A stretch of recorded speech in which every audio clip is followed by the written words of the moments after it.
There is a paradox within the soul, one that confuses the world yet liberates the self. It is the mystery of being soft, yet strong. The mind, in its obsession with opposites, imagines strength as hardness and softness as weakness. But the truth lies beyond duality, in the sacred marriage of tenderness and power. Let us journey inward to uncover 5 revelations. True strength resides in vulnerability, not in the way the world often teaches us, through domination, control, or resistance, but in the quiet, unshakable courage to be seen as we truly are. To be vulnerable is to peel back the armor that we've worn to survive, and dare to step forward unclothed, not of body, but of soul. It is the act of choosing presence over pretense, risking rejection over hiding, and embracing uncertainty over the illusion of control. The ego despises vulnerability because it thrives on appearances. It wishes to be untouchable, superior, above pain, but the deeper self knows otherwise. There is no awakening without dissent. There is no growth without exposure. The human experience is not sanitized. It is raw, aching, uncertain, and glorious. Those who truly evolve are not those who escape pain, but those who descend into it with awareness, who allow the wound to speak rather than silence it with force. To be vulnerable is not to be weak. It is to have the inner solidity to open the door to your own fear. It is the capacity to say, I am not perfect, I am not finished, but I am here. It is standing in front of the mirror and seeing your scars, not as shame, but as symbols of the battles you faced and the truths you claimed. Vulnerability is the willingness to meet life without a script, to enter love without armor, to speak without rehearsing your worth. When we hide our pain, we create distance from others and, more dangerously, from ourselves. But when we let it be seen, we step into communion. We tell others through our rawness, you are not alone in your pain. In this act, vulnerability becomes a bridge, not a barrier. A force that unites, not one that separates. The strong are not those who feel nothing. The strong are those who feel everything and still choose to love, still choose to show up, still choose to remain human in a world that rewards the machine. And in the end, all transformation passes through this door. Until the persona falls, the soul cannot rise. Until the heart is cracked open, the light cannot enter. That is why true strength does not shout. It does not posture, it does not prove. It simply breathes, weeps, and rises again, clearer, deeper, more whole than before. Gentleness tames the wild within, not through suppression or control, but through presence, deep, attentive, and unwavering. There is a wilderness inside every soul, a terrain shaped by forgotten fears, ancestral echoes, and untamed desires. It is not evil, it is just unconscious. The wildness is not our enemy. It is the unintegrated part of the psyche that longs to be seen, held, and understood. The error lies in believing that force will conquer what is chaotic. In truth, what is wild becomes more volatile when it is caged. It is gentleness, not violence, that leads it back to harmony. To be gentle is not to be passive. It is not to lie down before chaos or allow oneself to be devoured. Rather, it is to enter the storm with an unshaken spirit. Gentleness is power restrained by wisdom. It is the capacity to face your inner dragons without trying to kill them.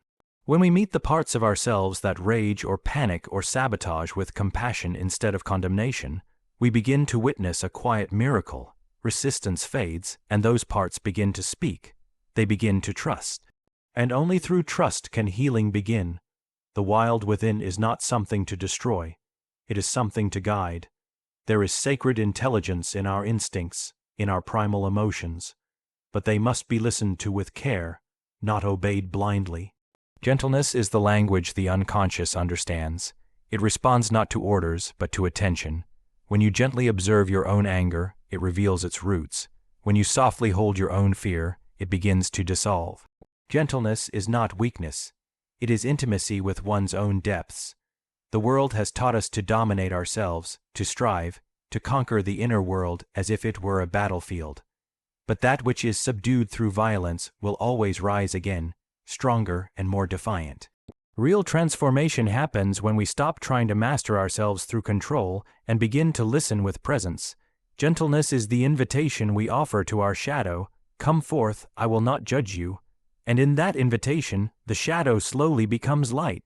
This kind of inner gentleness extends outward as well. When you tame your own wildness with grace, you stop fearing it in others. You begin to see through the mask of aggression and recognize it as unhealed pain. You begin to relate to others not as opponents to be defeated, but as souls carrying their own storms. In this way, gentleness becomes a way of life, a healing force that doesn't need to prove itself. It simply is calm, steady, and unbreakable in its quiet strength. So let the world call you soft. Let them mistake your gentleness for fragility. For only those who have faced their own wilderness with open arms know the truth. The one who does not flinch before the wild is the one who has truly mastered it. The soft touch reaches the deepest wounds in ways no force ever can. There are injuries within the soul that cannot be healed by logic, instruction, or sheer will. These wounds lie buried beneath layers of silence, woven into the fabric of one's earliest fears, forgotten griefs, and unmet needs. They are not visible to the eye. They do not cry out in obvious ways. Instead, they shape our behavior, haunt our relationships, and distort the lens through which we see the world. These wounds recoil from harshness. They retreat from pressure. They do not respond to discipline or urgency, but when met with softness, genuine, patient, and unconditional, they begin to breathe again. To touch gently does not mean to avoid the pain. It means to approach it with reverence. The most fragile parts of us require the most delicate presence. When someone is truly seen, without judgment, without agenda, without the need to be fixed, the soul begins to unfold, like a flower returning to the light after too long in the dark. That unfolding cannot be hurried. It happens in its own time, and it trusts only those who do not rush it. Softness is not weakness. It is the highest form of intelligence, emotional, psychological, and spiritual. It takes great strength to hold space for another's hurt without needing to control it. It takes deep maturity to resist the urge to intervene with advice or solutions and instead offer presence. Just presence. A quiet "I see you," a wordless "you're safe here." This kind of touch goes beyond the surface. It enters the unconscious and tells it that healing is possible without shame. In the same way, when we learn to offer this softness to ourselves, the transformation becomes even more profound. So many carry wounds from childhood, where we were told to be strong, stop crying, get over it. In doing so, we learn to turn against our own pain, to treat it with the same coldness we received. But pain cannot heal in the presence of rejection. The moment we choose to meet our own wounds with a gentle hand, a soft breath, a word of kindness, we begin the sacred process of repair. Self-compassion is the soft touch turned inward. It is the medicine the wounded inner child has been waiting for. It is the moment we stop being our own oppressor and become our own sanctuary. And in that space, the wound that once felt like a life sentence begins to dissolve, not because we forced it away, but because we finally allowed it to be felt in the presence of love.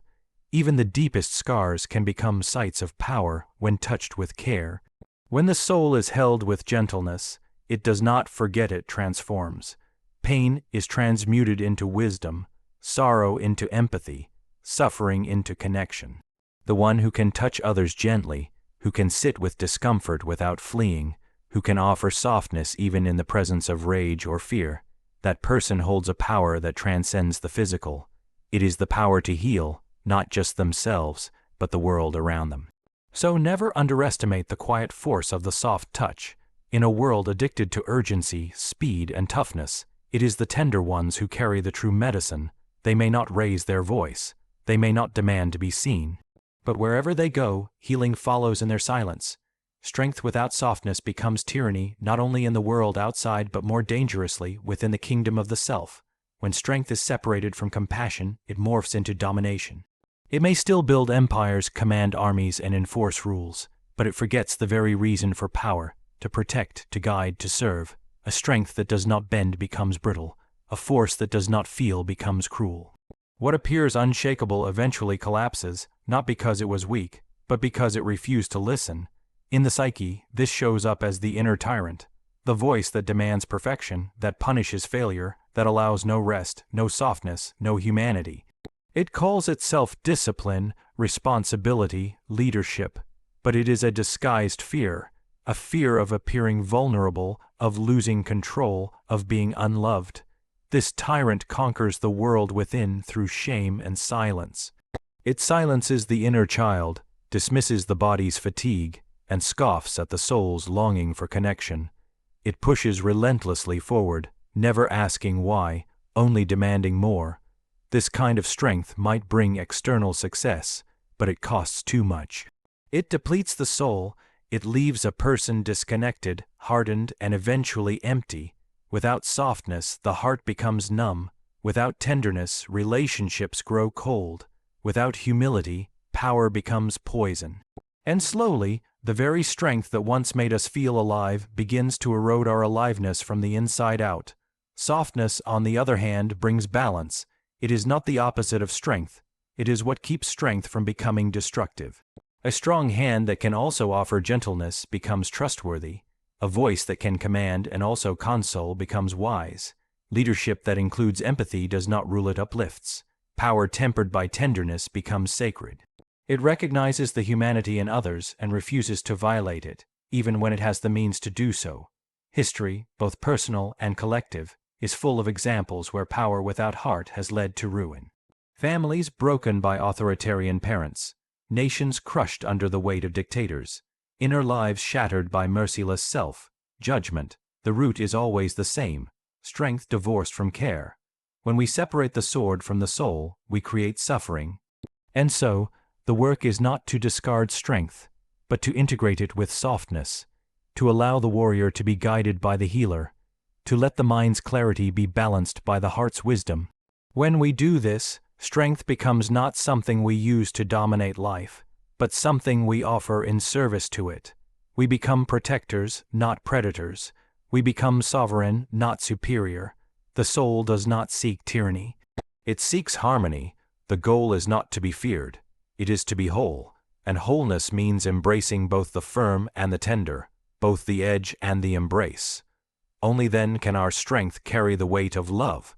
Only then can our power reflect the fullness of who we truly are.